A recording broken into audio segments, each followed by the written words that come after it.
Richard was widowed after he lost his beautiful wife Megan. After burying her, the man was devastated and completely alone. All his life he loved his wife and lived for her. Together they enjoyed each other's company and traveled to different cities in Canada. The couple did not have children, so they never had an urgent need to stay at home. However, after being married for several years, they decided that it was time to become parents. But this process was not as simple as they expected. After 11 months of unsuccessful attempts, Megan was never able to get pregnant. Therefore, they decided to go to the hospital for an examination. After the results were published, Megan met her husband at the hospital door, holding a folder in trembling hands. She said, "You know, Richard, you can do whatever you want. I just have no right to hold you back," she said, and tears flowed down her cheeks. Richard was confused and asked his wife what was going on. "The thing is, I can't give you a baby," Megan said, and turned away in despair. The man was speechless because it wasn't what he wanted to hear. After recovering from the initial shock, he hugged his wife and said, "Forget about it. I am ready to admit that this is our fate. As long as I have you, I'm happy." From that day on, they did not return to this conversation. They no longer worried about having children.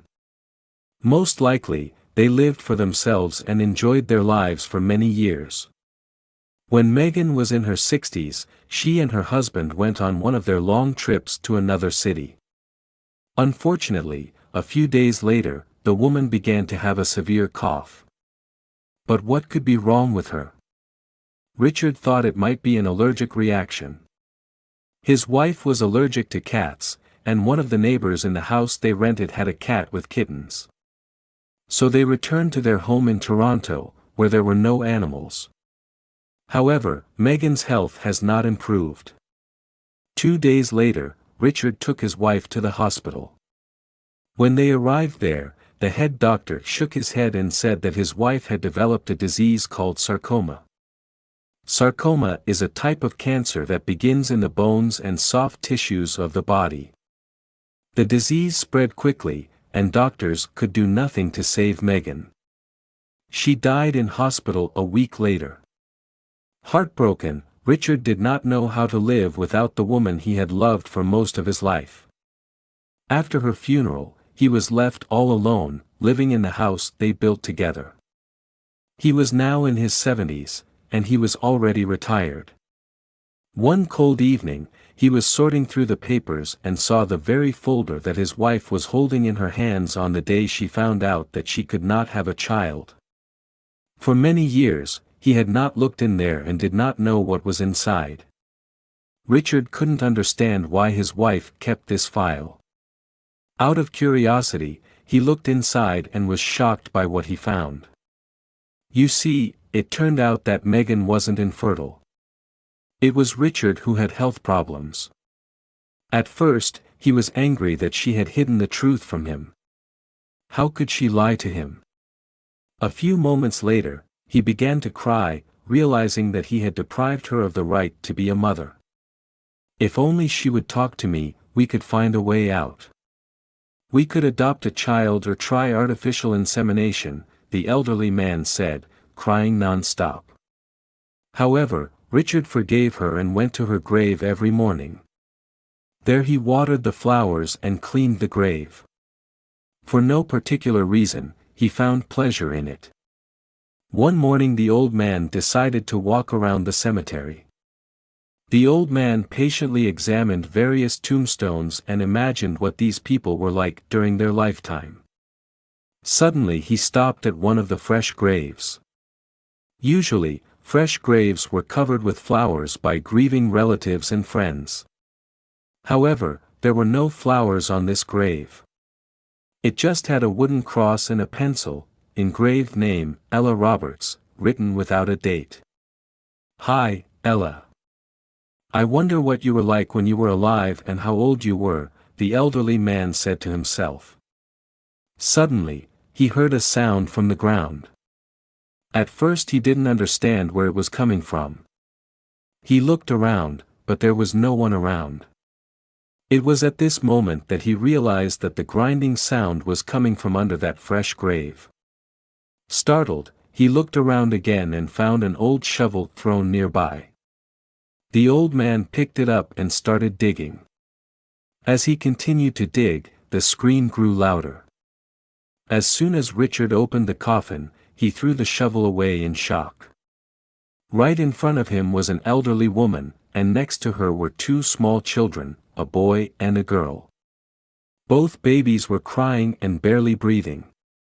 With trembling hands, the old man took the babies to the police. It turned out that the elderly woman in the coffin was Ella Robert, a well-known personality in the area. Police officers reported that the woman had died recently. But what about the children? And how did it happen that they were buried with her? Before her death, Ella lived with her granddaughter Stella. The girl's mother died during childbirth, and the child had no father. The neighbors thought that Ella would send the child to an orphanage, but instead she raised the girl as her own child. Unfortunately, Stella has become exactly like her mother in both appearance and behavior. Soon, the young girl began dating men much older than her. She became pregnant, and it became difficult for Ella to take care of the girl. The elderly woman was already very ill and died a few weeks later. A few days after her grandmother's death, Stella gave birth to twins, but at that time in her life she did not want to have children. Moreover, she couldn't take care of them. Stella had little money and could barely afford the cheapest coffin for her grandmother's funeral. Therefore, after being discharged from the hospital, Stella went to the cemetery and dug up her grandmother's grave. She put the children next to their grandmother and buried them. Then Stella moved to another city to start a new life. Richard couldn't believe everything that had happened. Although Stella was found and put behind bars, the old man could not get the twins out of his mind, so he continued to visit them at the orphanage. During one of his visits, the nurse on duty told him, "You love these babies very much. I don't think anyone can love them the way you do. You're like a guardian angel to them, and they're lucky to have you. I can't imagine anyone who could be the best parents for them, so why don't you just adopt them?" A few days later, Richard decided and adopted the children. Now he has two adorable babies, and they are doing well. The old man began to go to the cemetery less often and took care of the children with all his might. They might not have been related by blood, but Richard loved the twins as much as he would have loved his own children. Dear viewers, what do you think about this story? Share your thoughts in the comments. And if you liked this video, then like and subscribe to our channel. Goodbye.